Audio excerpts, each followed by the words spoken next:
Bienvenidos a la revisión de la Agenda Económica PM de este miércoles en CNN Chile, la cual debo reconocer que nos sorprendió acá en el equipo de Economía, porque sabíamos que el mercado laboral estaba bajo mucha presión hace algunos meses. Se ha hablado bastante de lo que ha provocado la reducción en la jornada laboral a 42 horas, se viene una discusión al salario mínimo y eso obviamente presiona los costos de las empresas y eso también hace que el mercado laboral tenga unas perspectivas al menos de incertidumbre respecto a cuánto empleo puedan crear. Sin embargo, no está en los cálculos de los analistas lo que informó el Instituto Nacional de Estadísticas, que entre enero y marzo la desocupación subió fuerte y ya está en 8,9%. ¿Cuáles fueron los factores? Y también, ¿qué es lo que se viene para adelante con estos temas que yo les acabo de mencionar? Eso es lo que explica Pilar Gutiérrez. Ya están saliendo, ya salieron las cifras, las nuevas cifras del INE. Ahí les voy a pedir que nos soplen las cifras. 8,9. 8,9. Sí. Subió. 8,9% de desempleo. Subió bastante. Sí. Déjenme... Así reaccionó en vivo a la cifra el ministro del Trabajo. Tuvo que hacer una pausa para revisar bien los datos porque venían malas noticias. La tasa de desempleo subió a 8,9% entre enero y marzo, un alza importante desde el 8,3% de la medición anterior. Las nuevas cifras de desempleo que no son nada alentadoras. La tasa de desempleo se sitúa en 8,9%. Son 925.000 personas que no tienen empleo. Más tajante fue el titular de Hacienda. Es consecuencia de un modelo de desarrollo que se basaba en subir impuestos y que el Estado se hacía cargo de todo. Ese modelo fracasó y a donde vamos ahora es a recuperar el desarrollo, donde el desarrollo se genera a través de inversiones y en eso consiste el plan de reconstrucción para recuperar el empleo y volver a nuestras metas de empleo que queremos, porque este desempleo es inaceptable. Así, las personas desempleadas aumentaron de 860.000 en la medición anterior a 925.000 en el último registro. En el caso de las mujeres, la desocupación es aún más elevada y alcanzó 2 dígitos, 10%. Esto es especialmente preocupante en el caso de aquellas mujeres con niñas y niños menores de 2 años. Hay obviamente una barrera y un desincentivo para contratar a las mujeres con niños en este rango etario. Por eso es tan importante lo que anunció en ICARE hoy el ministro Tomás Rau, y él fue muy claro que la prioridad es el proyecto de ley de Sala Cuna. Cifras que generaron preocupación no solo entre expertos, sino que en forma transversal en todos los sectores políticos. Tenemos un problema serio en materia de desempleo. 925.000 personas están buscando trabajo y es por eso que es más importante que nunca apoyar medidas como las que están en el proyecto de reactivación económica, que vienen a proteger el empleo formal y crear incentivos para la contratación. La actual cifra de desempleo es alarmante y hacemos un llamado al gobierno a mejorar el manejo de las finanzas públicas, pues de lo contrario, sin empleo, con un alto costo de la vida, no hay economía que resista. Además del aumento en el desempleo, las cifras dan cuenta de otra tendencia sobre la que especialistas ya habían alertado, una creación más lenta de nuevos puestos de trabajo. En un año solo se crearon poco más de 45.000 nuevos puestos de trabajo. Una tasa de desempleo crónica, ya a esta altura por 39 meses sobre el 8%, se incrementa a 245.000 los empleos que aún faltarían para recuperar esa situación prepandemia. Entre las causas que explican este escenario mencionan el estancamiento del crecimiento en torno al 2%, pero no es lo único. El incremento en los costos laborales que viene ocurriendo hace varios años, como en la disminución de la jornada de trabajo, el aumento sostenido del salario mínimo y otras medidas que han rigidizado la relación laboral. En los últimos días, el alza en los costos ha sido el centro del debate en materia laboral, en medio de la reducción de la jornada semanal a 42 horas y las negociaciones del gobierno con la Central Unitaria de Trabajadores por el alza del salario mínimo, que no tuvieron éxito. Creo que el llamado a ser responsable, ¿cierto? A todos nos gustaría tener un salario mínimo mucho más alto que el que tenemos hoy. Pero también es cierto, y lo dijo el Banco Central, cuando uno incrementa de manera muy importante el salario mínimo y el país no crece, eso repercute necesariamente en mayor desempleo. Y hoy eso queda bastante en evidencia. Esto luego de que el gobierno y la CUT no llegaran a acuerdo sobre el alza del salario mínimo, el que ahora deberá discutirse en el Congreso. Vienen alzas por cotizaciones previsionales de la reforma, vienen además nueva reducción de la jornada en 2 años más, Entonces el costo laboral va a subir al menos un 13,3%. Y hemos dicho que hay que ser muy cautos. Esa es una discusión que ahora se tiene que dar en el Congreso y nosotros esperamos que sea con mucha dosis de realidad. Llamado del titular de Trabajo para lo que será la discusión en el Congreso. Y es que mientras el Ejecutivo propuso un alza de 4% en el salario mínimo, la CUT busca que sea de 18%. Hacemos la pausa en Agenda Económica y al regreso tenemos una conversación con el exministro de Economía y presidente de Consult, José Ramón Valente, sobre el momento del empleo en nuestro país y también cuáles son sus proyecciones respecto al proyecto de reconstrucción que ya se está discutiendo en Congreso. Ya volvemos.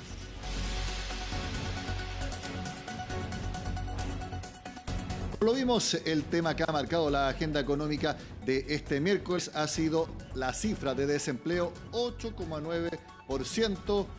Parte de lo que vamos a hablar ahora en la conversación con el presidente de Consult y ex ministro de Economía, José Ramón Valente, a quien vemos en pantalla. José Ramón, gracias por estar en Agenda Económica.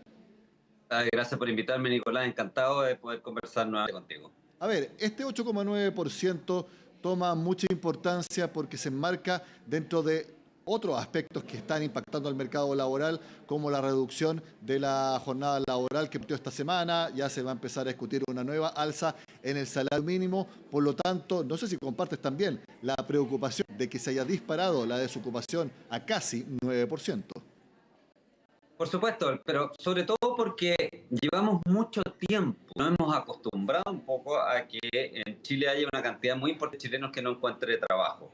El que estemos, digamos, en 8 o 9%, que es preocupante, el que estemos arriba de 8 durante muchos años, a mí me preocupa, digamos, todavía, en el sentido de que la economía no es capaz de generar empleos para la gente que lo está buscando. Pero no solamente eso, Nicolás, más o menos el 8,9% significa que hay cerca de 900.000 personas que no encuentran un trabajo y están buscando activamente. Pero resulta que cuando uno mira más en detalle, hay después otro 1.000.000 de chilenos que salieron de la fuerza de trabajo, no están en la fuerza de trabajo, pero que si encontraran un empleo interesante sí lo tomarían, que son, ¿no es cierto?, los que están inactivos pero no habituales. Entonces al final, cerca de 2 millones de chilenos que les gustaría tener un buen empleo y no lo tienen. Y persistentemente, permanentemente no lo tienen. Eso nos llama a hacer algo, nos llama a la acción, a hacer algo para solucionar este problema. No nos podemos quedar pasivamente en esta situación. El cálculo que han hecho distintos analistas es que la reducción ahora de la jornada laboral sube los costos en promedio a las empresas más o menos un 4,8%. Y este miércoles de la mañana, el ministro del Trabajo, Tomás Rau, señaló que si a eso le proyectamos que en 2 años más se va a bajar otras 2 horas la jornada laboral para que quede en 40 horas, eso en esa nueva reducción le subiría otro 13% el costo laboral a las empresas. Por lo tanto, al menos respecto a los costos laborales directos, que hay que sumarle también los costos por el aumento de las cotizaciones previsionales y en los salarios mínimos, este número de desempleo, al menos con los factores que conocemos hasta ahora, se ve muy difícil de poder bajar si no se toman otras medidas. Mira, si tú en las economías, si tú puedes producir cosas valiosas, ya sea bienes o servicios valiosos para las personas, sea de Chile o de otras partes, o sea, exportamos muchas cosas, ¿no es cierto? Probablemente si puedes producir cosas valiosas, probablemente entonces tú también puedes pagar buenos sueldos y puedes absorber costos laborales más altos. Lo que ha pasado en Chile es que de alguna manera hemos reducido las posibilidades para las empresas, por los altos impuestos y por las regulaciones, de que agreguen valor y por lo tanto están más apretados desde el punto de vista de los negocios. No hay inversión y no hay muchos nuevos negocios, digamos, que puedan ser interesantes. Y al mismo tiempo hemos subido los costos laborales y las empresas no se ven no sé, imposibilitadas entonces de aumentar sus planillas o aumentar sus salarios. Hay al menos 3 elementos directos y podríamos mencionar después un cuarto, que han afectado el costo laboral. Primero, estamos en vías de subir las cotizaciones previsionales de los trabajadores. Eso aumenta el costo, digamos, para el empleador. Segundo, hemos subido sustancialmente el salario mínimo, como tú lo mencionaste. Y tercero, tenemos la reducción de jornada. 3 elementos que van a la vena de un costo laboral más alto, sin que las empresas, ¿no es cierto?, vean mayor productividad necesariamente, que no como digo antes, no hay un dinamismo en la economía que permita decir, me subieron los costos, pero como yo estoy vendiendo más, como yo estoy exportando más, como yo estoy innovando más, invirtiendo más, bueno, entonces puedo contratar más gente. Eso no ha ocurrido. O sea, la forma de dar cuenta de esto es obviamente tener conciencia de que no podemos subir artificialmente los costos laborales. Es como tratar de mejorar el bienestar de personas por ley y no porque se hacen mejor las cosas o porque tenemos mejor producto. Esas cosas, eso nunca ha resultado en una parte del mundo. Entonces tenemos que, si no podemos retrotraer estas iniciativas, que probablemente no se va a poder hacer. Es imposible políticamente pensar en que vamos a reabrir el tema de la reforma previsional. Imposible políticamente pensar que vamos a bajar el salario mínimo. A lo mejor podemos hacer algo en términos de no seguirlo subiendo.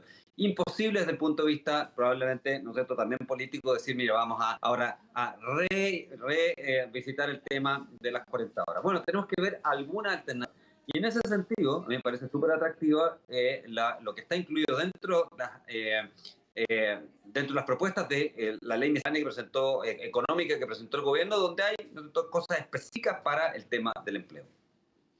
Me imagino que te refieres a la posibilidad de que pueda seguir bajando impuestos para las empresas que contraten formalmente. Mira, hay tres elementos.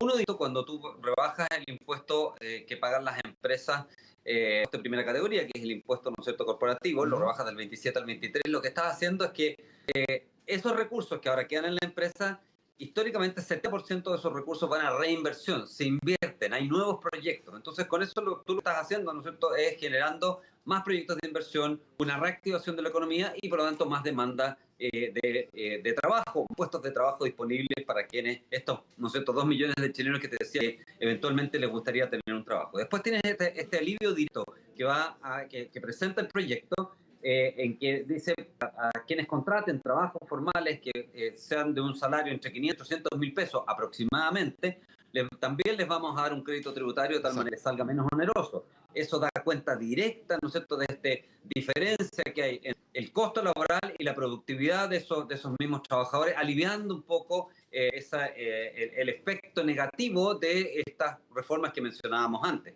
que tienen, por supuesto, algunas cosas positivas, pero que también, como todo muchas veces ocurre, digamos, hay cosas positivas y cosas negativas. Esto alivia un poco la parte negativa y podría generar también un mayor empleo. Y hay un tercer elemento que no se entiende mucho, no se discute mucho, pero se habla también de la reintegración del sistema. Y que la gente dice, bueno, ¿qué es esto de reintegrar el sistema? Básicamente lo que ocurre hoy día en Chile es que quienes se emplean terminan pagando menos impuestos que quienes emprenden.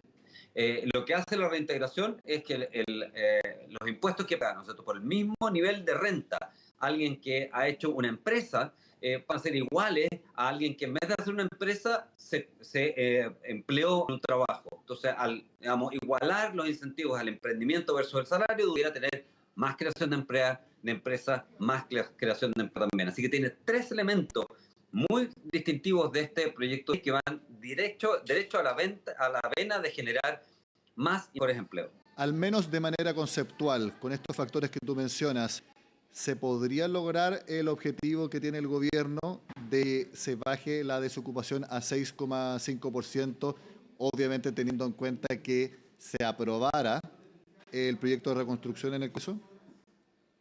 Yo creo que hay que tener claro que este proyecto de reconstrucción es un proyecto de más y mejores empleos que apoya la inversión y el crecimiento económico. Los objetivos del gobierno me parecen muy claros y me parecen logrables.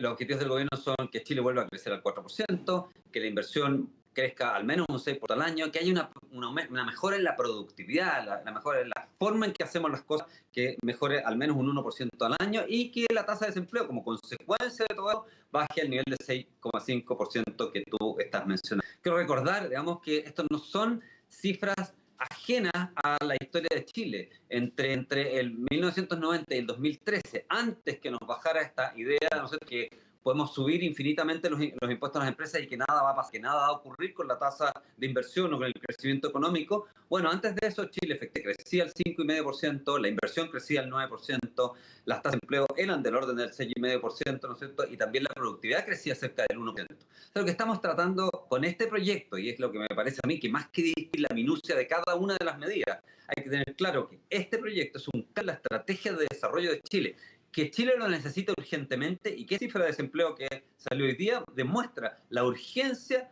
de ese cambio, ¿no es cierto?, en estrategia de desarrollo, que haga que Chile nuevamente sea un país, ¿no es cierto?, que cree empleos de calidad, en donde se invierta, donde se creen empresas, ¿no es cierto?, y al final, ¿no es cierto?, bienestar para los chilenos. Obviamente todos estos proyectos hay que verlo como algo holístico, es decir, en su conjunto, pero dentro de los clientes que ustedes tienen en Consult, donde ustedes avalúan empresas, cuánto valen y obviamente tienen mucho contacto y saben lo que opinan sus clientes respecto a estos proyectos que está presentando el gobierno, de la rebaja de 20 a 23%, invariabilidad tributaria, reducción fuerte en la llamada permisología.